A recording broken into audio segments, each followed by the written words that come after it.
Welcome to Flow. Let's get started. For today's session, you'll need something like a towel or a long t-shirt that you can use for assisted stretching. You'll also need a wall that you can lean against for some mobility and stretching as well. We're going to start lying on your back. Bring the bottoms of your feet together. Open your knees wide and bring your arms out to the side in a big goalpost shape. Take these first few moments just to bring your focus, your awareness to your breath. Open through the chest and think of sending breath right into your heart space. If this is too much for your knees to be open to the side, you can close your knees in. Take a few more big breaths here. Allow your shoulders, your torso to be heavier with every exhale. And then start to close your knees in. We're going to start off with some easy core work. Bring your hands behind your head, close your elbows in. With your feet flat on the ground, every exhale, lift your head and your shoulders, and inhale, control your head and your shoulders back down. Now, since your elbows are closed in, it may be tempting to kind of use the strength of your arms or your neck to lift your head. Instead of this, use your core exclusively to bring your head and your shoulders up off the ground, and your hands are just a little bit of support behind your head. Take a few more here. We take about 5 of these sit-ups and then lift your legs up to a tabletop position and then take 5 more. Now with your legs up in a tabletop position, I really want you to feel you press your lower spine down into the ground. This is a theme we're going to be using throughout our session today. Elbows are closed in, lower spine is pressing down into the ground, which allows your belly button to really press down to your lower back and activate. We're going to add on to this series. Lift your elbows up off the ground and then rotate your elbows like 1 inch to the left. Extend your right arm outside of your left thigh. Hold for 3 seconds. Bring your right hand down. Lower your head. Repeat other side. Lift the elbows. Twist to the right. Extend your left arm. Hold for 3 seconds. Left hand back and lower your head. We take it again in that tempo. Lift the head, the neck. Twist to the left. Extend your right fingertips and hold for 3 seconds. Right hand back, lower your head. One last time at that tempo. Lift your head, twist, extend your left arm outside of your right thigh. Bring the hand back and lower. Now take this a little faster, more of a compound movement. All at once, lift your head, your neck, your shoulders, twist and extend your opposing arm. And we're just gonna move from side to side here. So we're really starting to feel activation in the obliques. Simultaneously, I want you to maintain that your lower spine is pressing down into the ground. You can find this nice twisting motion. Actively reach through your fingertips and try to bring your opposing shoulder blade off the ground, off the mat as much as you can. Take a few more sets here, just moving from side to side, just starting to build a little bit of heat in your core. And let's say we do one more. Moving to the left and moving to the right. And then release. Release your hands, bring your feet back down to the ground. We're gonna start to work into a little bit of shoulder mobility. Stay lying down, reach your arms up overhead, press your palms together, and then start to lift your arms above your head. Maybe your thumbs touch the ground, maybe they don't. Find your full range of motion. If your thumbs don't quite make it, then that's your range. You go there and then bring your hands back to chest height. And we're gonna take this 10 times total. What we're gonna be focusing on a lot today is the connection of your shoulders to your rib cage, your back, and your core. That's why we started off with all of that core work. So as you're moving through this, notice if you start to arch through your lower spine, you wanna really avoid that, which means you have to maintain that activation in the core, kind of that knitting sensation that we established in our early core work. Try to keep your palms pressed together. It's going to be really tempting to want to separate them. Try to keep them pressed together and only go to your range of motion. And we're doing about 10 of these, nice and slow. The slower we move, the better understanding we can get of how our body is working and how we can isolate our shoulders from our rib cage, from our core, from our back.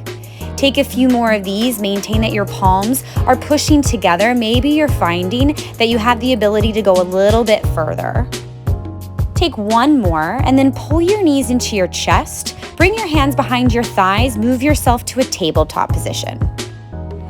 Bring your shoulders over your wrists, your hips over your knees, and start to circle through your shoulders. It's gonna feel a little bit funky. Think of depressing through your chest as you move your shoulders around and really push into your hands. You can have a little bend of your elbows. Your spine might get a little movement as well. And then take these circles in the opposite direction. Think of circles going back, up, and forward. We take about 4 in each direction. And then extend your right fingertips long in front of you so your right thumb is pointing up towards the ceiling. Lift your right arm, try to get your right bicep by your ear, and then lower your right pinky down. And we do this 10 times total. You can take this nice and slow, so there's a lot of stuff happening here. With your right arm, you're finding mobility. Maybe each set, each time, you're able to lift your arm a little bit higher. With your left hand, your left shoulder especially, you're finding stability. Press down into your left hand, and then all the while, the core is also engaged. Take this 10 times total. Really lengthen through your fingertips. Find a lot of energy there. And this is just to find a little more mobility into your shoulder. After your 10th time, bring your right palm back. And in this tabletop position, give yourself a couple more of those little shoulder rolls that we just took. Just a couple in one direction, a couple in the other direction. And then we'll set up the left side from a stable tabletop position. Reach your left arm out in front of you with your left thumb pointing up towards the ceiling. And then start to move your left bicep so it comes up to your ear. Now your left shoulder may want to lift or tilt slightly up. Try to keep your left shoulder so it's rotated down towards your mat. And then notice what's going on with your core, with your abdominals. Try to knit your ribcage together, pull your belly button towards your spine. Lengthen through the back of your neck. Think that the front of your throat is pressing towards the back of your neck. Even though we're focusing a lot on shoulder here, your back is really strong as well. Your core is supporting your spine. Take a couple more of these. Nice intentional movement. And then bring your left hand down. You're going to come to sit on your knees. From your kneeling position, reach your arms straight up overhead with your palms facing each other. You can stand on your knees as you lift the arms. And then lower the hips, lower the arms. We're going to take this about 10 times. And if standing up on your knees is not comfortable, that's okay. We can just focus more on the upper body, more on the shoulders. What I want you to think of here is with your palms facing each other, imagine kind of narrow hands, about shoulder width distance, going straight up towards the ceiling, and find your full range of motion, similar to earlier when we were getting our thumb or trying to get our thumb down to the ground. Also a callback from the exercise from earlier. So obviously you're not able to press your lower spine into the mat with this one, but I do want you to think that your shoulders are moving independently from your ribs and independently from your lower back. So if you can't reach your arms all the way up overhead without releasing through your lower back, then decrease your range of motion. We're going to take some side bends now. So you can stand or sit on your knees. Reach your left arm out to the side and all the way up and over. Big side bend over to the right. And then bring it down. We're going to take that 5 times total on the left. Think of both of your knees planted down into the mat and find that length all along the left side rib cage as you reach up and over with your left fingertips. And also finding a nice bit of shoulder mobility here. Take a few more. And then bring yourself back to neutral, and we'll switch this to the opposite side. So your right arm can reach out to the side and then up and over. And as you're taking this, imagine that you're between 2 panes of glass. So it might be kind of tempting to let your chest come forward. Think of your chest going directly to the side in your side bend. And again, if it's uncomfortable to stand on your knees, just come to a sitting, kneeling position. That's okay. Take a few more here. Maybe you find you're able to get a little bit further with each set. And then bring yourself back. We're going to come to stand. Find a wall or find something that you can stand with your back against. So I have a wall here. Bring your heels as close to the wall as you can. You'll feel your butt and your shoulder blades on the wall as well, but you'll have a little gap for your lower back. Reach your arms up overhead so the backs of your hands are coming towards the wall. And then bring your arms down to your side. We take this variation 5 times total, and you're going to notice again that you can't press your lower spine to the wall as you did when you were on the ground. But I still want you to think that you're isolating. Your shoulders are moving on their own without your lower back helping out. After your last one, after you've done 5, we're gonna switch this up. Bring your palms together just like we found on the ground. Reach your fingertips forward, up and overhead. Maybe your thumbs tap the wall, maybe they don't. Come to your full range of motion. You don't have the feedback from the ground as you had before, so you really have to think and move intentionally. Try to keep your belly, your lower back, even your rib cage to an extent. Try to keep it still. We take this 5 times total. Press your palms together. It's going to be tempting to want to separate the palms. Try to press them together. After your 5th time, bring your hands to your side. One last exercise up against the wall. Goal post your arms. Try to press the backs of your hands into the wall. Slide your arms straight up and then pull your elbows down. So this may feel like a lot for your chest or your shoulders, and if it's a little too wide open, then that's okay. You can use the wall for a little bit of feedback, but if you need to bring your elbows forward off the wall, then find that variation for yourself. And just as we found earlier, your lower spine is going to be away from the ground. We all have that natural curve in the lower back, but try to keep your lower back still. Notice if you're finding a really big arch through your lower back, use your core, that core work that we did at the beginning. It's playing in right now. Slide your elbows down. This is a pretty small movement, but it can feel pretty intense. This is a really good mobility exercise. Take a few more here. We should have about 10 total. You always want to have a little bit of distance between your earlobes and your shoulder blades. Good. And then after your last one, just release your arms down to your side and take a few moments just to kind of shake things out. Next thing we're going to move into is more of a stretch. So grab your towel or your t-shirt, whatever you've got, grab it one in each hand and then bring it up overhead. So you're pulling the strap or the towel like you're trying to rip it in half.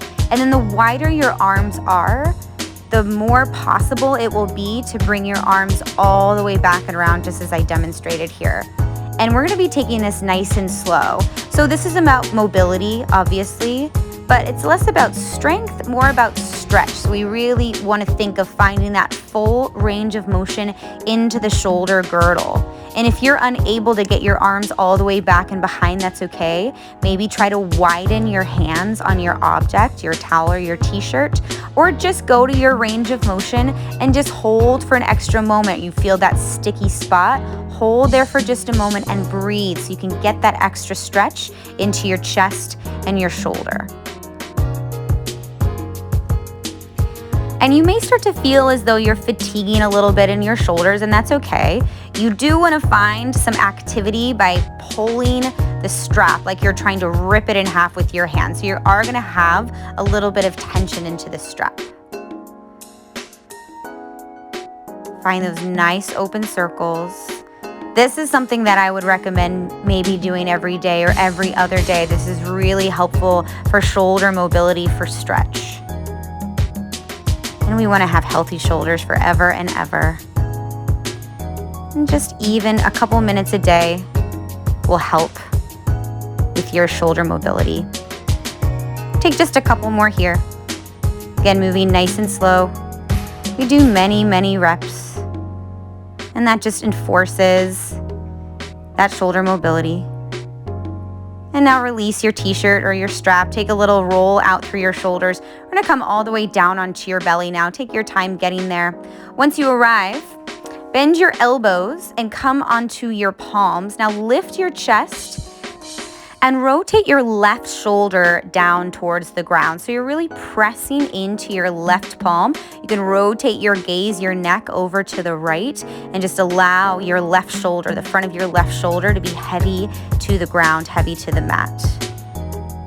Stay here for about 5 seconds and then switch. Lift yourself up again, press into your hands, and then bring your right shoulder down so you feel that nice juicy opening into your right chest and the front of your right shoulder. Just breathe into that space. Nice big breath in, full big breath out. We're going to take that one more time each side. Come up and switch so your left shoulder comes down. You have that nice opening into the left chest, left shoulder. Take a big breath in full breath out. And then switch, come to center, and bring your right shoulder so it comes down to the ground. You have that nice opening all into the right chest and the right shoulder. Take a nice big breath, inhale, and a full exhale. Bring yourself back to center. Now we're going to do something else to stretch out through the shoulders. Thread the needle so your right arm will come underneath your left armpit, and then you can bend your right knee up towards your chest, and you want to place a little bit of weight into the right hand that's across your body. Almost think of that kind of pulling down your back, the shoulder pulling down, just to get a stretch into the outer arm, the outer shoulder. Stay here for a few moments of breath, and then swap. Unthread your right arm and bring your left arm through. So you're kind of lying on your left arm. Think of your chest kind of rotating down, and you can bend your right knee up. So it's a little bit like a twist through the body. And allow yourself to bring some weight onto the left arm. That's going to feel like a nice opening into the outer left arm and shoulder. Slowly release, stay on your belly, interlace your fingers at the base of the spine, and punch your fist down towards your ankles. Now you can keep your head down, or you could lift your head up. This is less about back strengthening. This is more about opening through the chest and finding one last little stretch through the shoulder. And then slowly release. Come onto your back. Just to check out our mobility, see if anything's changed. Come to where we started with your feet flat. Bring your hands up, press your palms together, and just a couple of times. Bring your arms up overhead and try to get your thumbs to touch the ground, and just see. Maybe your thumbs are not making it all the way, but see if you're able to get even a little bit further after this one session, or if it just feels a little bit better, if it just feels a little looser. Just experiment, take that a couple times. And then we're going to come into our final position. The same way we began, bring your feet together, open your knees wide. You can goal post through your arms if that feels all right. And just take a few final moments here to come back into your breath. Feel the expansion of your chest, the openness of your chest in the front of your shoulders. Thank you for joining us today. And that's your flow.